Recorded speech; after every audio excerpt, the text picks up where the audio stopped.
Seize the ship. ఏదైతే seize the ship అన్నారో అది ఆ వీడియో ఎంత వైరల్ అయినాయో, కాబట్టి పవన్ కళ్యాణ్ గారు చేసిన వ్యాఖ్యలు ఎంతమంది దాకా వెళ్ళాయో చాలామందికి తెలుసు ఆ విషయం. కాబట్టి ప్రస్తుతానికి దాంట్లో అప్డేట్ ఇవ్వడం కోసం ఈ వీడియో చేస్తున్నా. సీజ్ ద షిప్ నుంచి ఏదైతే రవాణా చేయబోయేటటువంటి బియ్యం ఉన్నాయో వాటన్నిటిని కూడా వెనక్కి దింపించేయడం, బయటికి తీయడం అయితే కనుక జరిగింది అనేది కనుక ఒక వార్త అయితే కనుక చాలా హల్చల్ చేస్తుంది.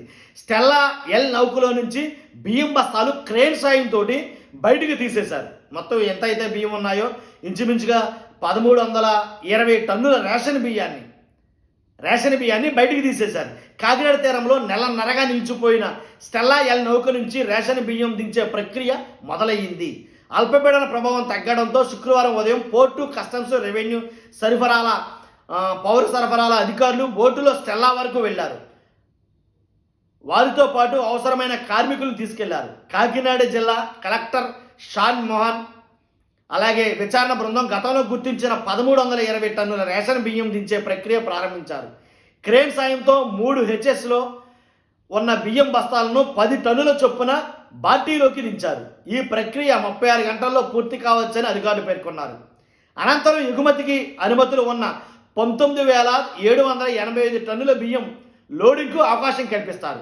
అంటే ఏదైతే రేషన్ బియ్యం అని గుర్తించారో ఆ రేషన్ బియ్యం 1320 టన్నుల బియ్యాన్ని బయటకు తీసేసి ఏదైతే ఎగుమతి చేయాల్సినవి ఉన్నాయో 19,785 టన్నుల బియ్యం లోడింగ్కి మాత్రం అవకాశం కల్పిస్తారు. దీనికి మరి 4-5 రోజులు టైం పడుతుంది.